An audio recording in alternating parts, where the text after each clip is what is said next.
I'm finna go finna wind it all the way back to motherfuckers saying I was the last one to text him all the year. Me and Rambo, you a couple times too. Me and Rambo always in the car. This is my brother. This might be in my mama house. But who you showing your location with? Cause I ain't know the females. I'm trying to see who y'all is.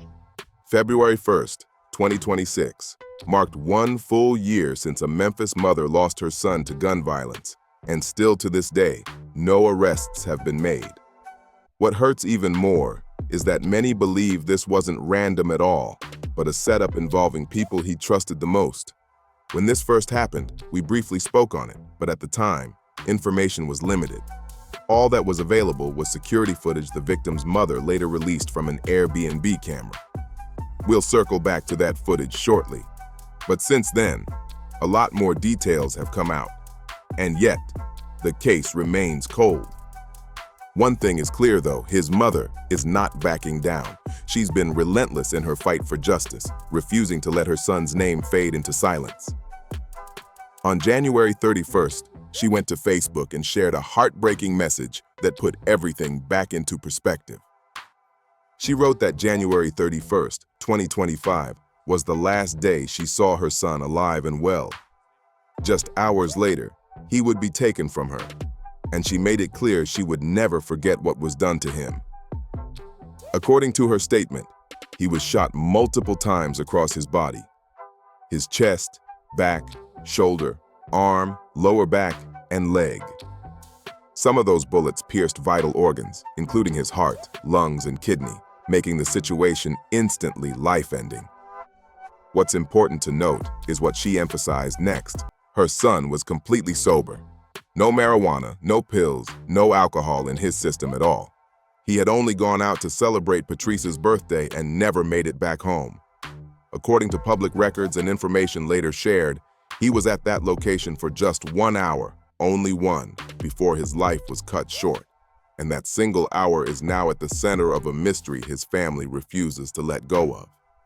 And I ain't going for it. Motherfuckers talking about somebody gave out a drop. I'm not going for it. Nobody ain't giving out no drop on me. Somebody had to be trailed. Somebody had to got trailed to their Airbnb. Ain't that a coincidence? And my baby, the only one that didn't make it out alive. Like, come on now. Listen, I swear to God, I don't listen. Until the police give me the evidence and they say that you didn't have nothing to do with it, you're guilty. I ain't trusting nobody, and I'm gonna keep posting y'all until I ain't trusting nobody. Y'all know what the fuck happened to my baby, so I can invite y'all, cause y'all can't come to his service. I don't want to see none of y'all at his service. At some point that night, someone inside that house made a call and dropped that location. That's a key detail that still hasn't been fully explained. What we do know is what came next was absolute chaos. 53 shell casings were later recovered at or near the Airbnb. 53. That alone tells you this wasn't random, and it definitely wasn't accidental. Hashtags like #JusticeForDarion and #LongLiveBo began spreading online as people tried to make sense of how a 21-year-old lost his life in such a violent way. What makes it even heavier is that Darion's death came just 3 years after his father passed, and it happened in the same month. For his family, February isn't just hard, it's devastating. Today, we're going to walk through Darion's story, break down the public details that have been released so far, and look at the unanswered questions. Not to jump to conclusions, but to understand why this may have happened and why, 1 year later, there's still no accountability. Before we continue, I want to remind y'all of something important. I don't give you an angle, I just give you the story. With that said, make sure you like, comment, and subscribe so you don't miss the updates as this case continues to unfold. Now, let's rewind. On February 1st, 2026, a young woman named Patrice from Memphis, Tennessee, turned 21 years old. Unlike most birthdays, she didn't celebrate publicly. She kept things low-key, and there was a reason for that. The year before, her name became wrapped in controversy tied directly to Darion's death. Because I saw what he said, like, I thought it was third. I'm coming by to send me the address, I didn't tell him to come over there because I would never tell him to come over there and do nobody doing like that. She said, I didn't do that. He asked me for the address, but she said she did invite him Saturday. But you know, she went Friday because the girl, her friend, I know her friend Jayla, her friend named Jayla, I know her friend named Jayla ended up getting a room for her Friday because she paid for Friday, Patrice paid for Saturday. So she said, Mama, so she told me that, but I said, well, I know, I said, but they still mad. I said, you can't blame them for being mad, like her baby just got killed. I mean, she said, Mama, I would dare do him like that. I said, but you still can't. Why they doing it to me? I said, well, you can't get mad, her baby, so she gotta be mad. You want answers. I get it. And when I get in touch with her, I need to know who she got the Airbnb from, because like I said, I didn't get it. I told her don't do it. I'm not getting none of my name, because y'all too young to be. Those allegations grew louder after Darion's mother released surveillance footage from the Airbnb. In that video, Patrice is seen outside the Airbnb, leaving the location shortly before Darion was later located and killed. That footage raised serious questions online. The biggest one being this: if Patrice was hosting or attending the Airbnb gathering, why did she leave? And more importantly, who stayed behind and made that call? Those questions still don't have answers, but they sit at the center of this case, and they're impossible to ignore. By this point, one thing was becoming painfully clear to Darion's family and the people following this case closely. Someone inside that Airbnb made a call and dropped that location. That detail keeps coming up, and it matters. 53 shots were fired. That's not accidental. That's not random. That's targeted. This is why hashtags like hashtag Justice for Darion and hashtag Long Live Bo began circulating everywhere. Darion was only 21 years old, and his death came 3 years after losing his father in the same month. I'm a date, but they paying me now to let y'all know how to make some money out while y'all watching me. Man, we family, of course I'ma do it. So the name of this app called Free Cash App. You're basically playing the game to make some money on, some money. This is what I'ma do. This Free Cash App, I'ma leave the link in the bio. My QR code would also be on the screen. Take a picture, get directly to the app. For the inconvenience, I'ma leave y'all $5. For his mother, that pain doubled in a way no parent should ever have to experience. As we mentioned earlier, February 1st, 2026, marked Patrice's 21st birthday. Unlike most young people turning 21, she kept a low profile. No big celebration online, no flashy posts. And that wasn't by accident. Her name had already been wrapped in controversy the year before. Those allegations intensified after Darion's mother released surveillance footage from the Airbnb. In that video, Patrice is seen outside the property, near the Airbnb, shortly before leaving. Not long after that, Darion was located and killed. That footage raised serious questions. The biggest one being, why would Patrice leave an Airbnb she allegedly rented for her own birthday? That question lingered, especially because the post Darion's mother made, referencing Patrice, was uploaded just hours before the 1-year anniversary of her son's death. In response, Patrice went on the defensive publicly. She stated that she wasn't even there when Darion died, accusing the mother of trying to make it look like she was involved by posting clips without timestamps. Patrice wrote that if the times were shown, it would clear her name. She claimed she had been there before Darion even arrived, and said she didn't understand why her name kept being dragged into it. According to public information, the Airbnb was rented for February 1st, 2025, located on North Michelle Circle. Reports say that as Darion was getting into his car, 3 individuals suddenly hopped out. Instead of walking outside as planned, everyone turned around and went back into the Airbnb. Moments later, gunfire erupted. This wasn't random. Over 50 rounds were fired. Darion's mother later revealed that she spoke to the last person who had contact with her son that night. She posted portions of those conversations online, along with Ring doorbell footage, explaining that she felt forced to release it because of the lack of arrests. By late March of 2025, her frustration had reached a breaking point. Around the same time, Patrice's mother also spoke out, defending her daughter. A recorded phone conversation between Patrice's mother and Darion's mom later surfaced online, adding yet another layer to an already complicated situation. But the revelations didn't stop there. It turns out the last person Darion spoke to wasn't Patrice, but a man Darion believed was his friend. After Darion's mother posted screenshots and call logs, that individual eventually reached out to her directly. Their conversation would raise even more questions, questions that still haven't been answered to this day. Now, this is where the details start getting blurry, and this is also where we have to be careful and say allegedly. But when you line everything up, parts of it begin to make sense.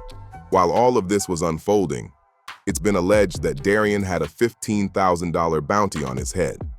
The rumor attached to that allegation is that he had stolen firearms, which, if true, would explain a lot. It could explain why his mother believed from the very beginning that this wasn't random, and it could also explain why the situation went silent so fast afterward. It was also later clarified that the early reports weren't fully accurate. Despite initial claims, there were not 3 shooters. Surveillance and investigative details reportedly show that only 1 firearm was used. That means 1 shooter. That person exited on foot, fired, and got away. No chase, no immediate pursuit, and that detail matters. If the shooting was internal, personal, or tied to street business, that explains why, a full year later, there are still no arrests. Nobody is talking. Everybody out stuff anyway. But she grown, she got a car, she did it anyway. She called me, it's Airbnb.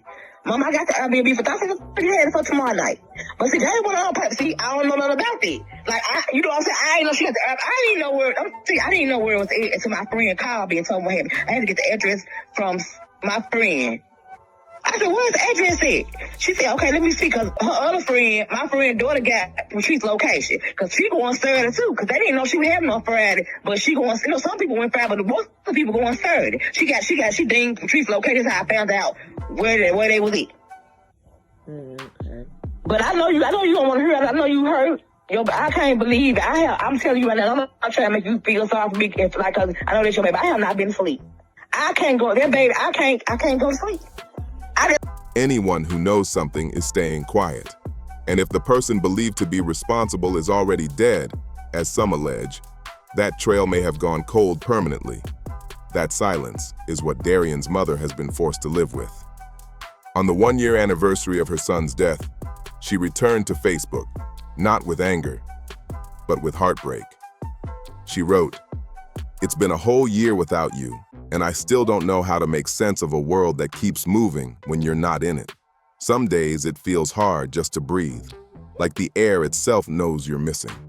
I miss you in ways I don't even have the words for. I love you in ways that didn't die with you."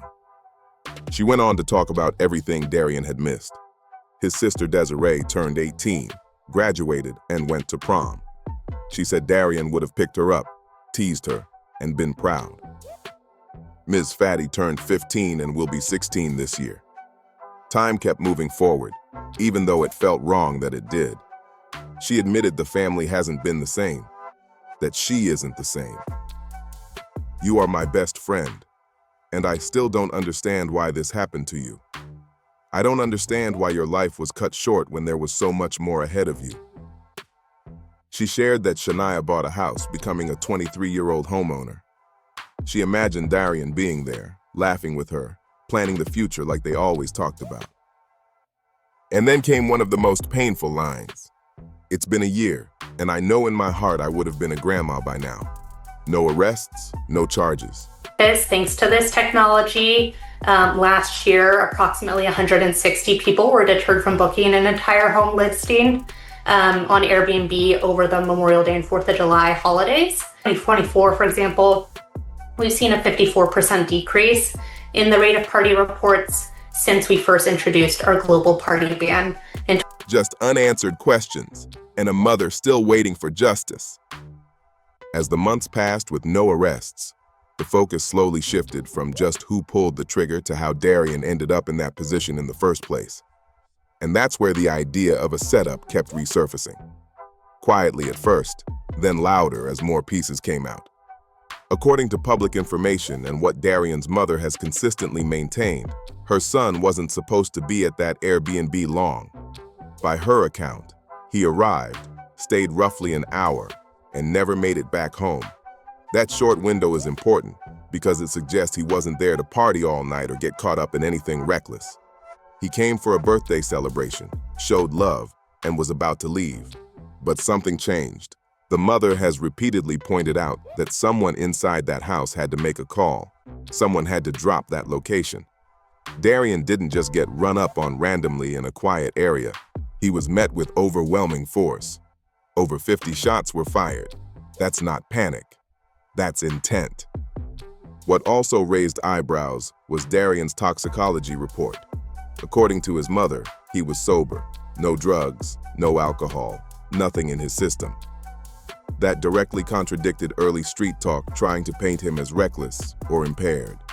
In her words, her son was clear-minded, celebrating a friend's birthday and trusting the people around him. Then there's the surveillance footage. The Airbnb video doesn't show chaos inside. It doesn't show Darion acting paranoid or nervous. What it does show, according to the mother, is Patrice being outside the property at a key moment, then leaving.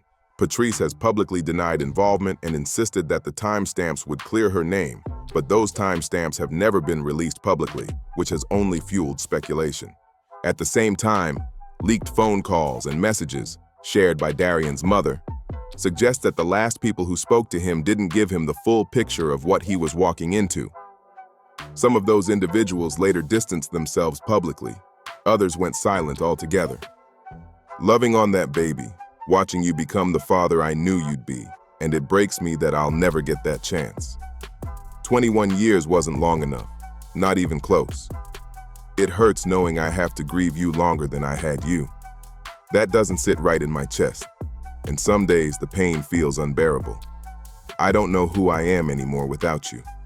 I don't know how to do life the same way, but I need you to know this. You are still my son. I still talk to you. I still cry for you. I still love you with every piece of me. If you can see me, if you can hear me, please know I'm trying to get through the days, trying to hold on to faith when it feels so heavy, trying to live in a world that took my baby from me. I miss you more than words will ever be able to say. I love you beyond this life and into forever. Love, Ma. I can't believe it. I can't go see. Well, I just still think, I'm a fan of it, but I still think that they don't see right with me. It don't sit right with me. It was definitely set up. I think that, I'm telling you now, I don't mean no harm, but I gotta find out who these boys is. This is what I want to know, because I really think that they had something to do with this. How y'all come outside? How did baby just get shot by himself? I don't care what nobody say. I'm not saying this for my baby, but I know Patrice ain't had no like that. Patrice has been crying. Mom, she said, I wish I would never know. She said, I should never gave him the address. She said, but he gonna make himself come. Because she said, I ain't text him the address. He said he gonna text me for the address. She said, so that's so fresh. She just went on. She said, Mom, she said, I just wish I would. And that right there is the part of this story that hits the hardest. A mother reliving the worst night of her life, not just once, but every single day, with no answers and no justice. 1 year later, she's still standing in the same place she was the night she got that phone call. Same pain, same questions, same silence. This wasn't just another headline. This was a 21-year-old young man who went out to celebrate a birthday and never made it home. Over 50 shots fired into his vehicle, a targeted killing. And a year later, still no arrests. Just theories, whispers, and unanswered questions. It also shows a harsh reality. When you come from certain environments, justice doesn't always move the same. Even when a mother is screaming for answers. Even when the evidence feels like it's right there. Sometimes the system moves slow, and sometimes it doesn't move at all. Some love to support her for her 21st birthday. They're all getting ready to be 21, so it's a celebration. And he never returned home. As of today, Darion Brown's case remains open. His mother is still fighting, and the truth is still buried somewhere between loyalty, fear, and silence. Whether justice ever comes in black and white form remains to be seen. Now I want to hear from y'all. Let me know how you feel about this case in the comments. If this story moved you, make sure you like the video, subscribe to the channel, and share it so it reaches more people. Awareness matters, and sometimes pressure is what keeps cases from being forgotten. I appreciate y'all for tapping in, and I'll catch you on the next one.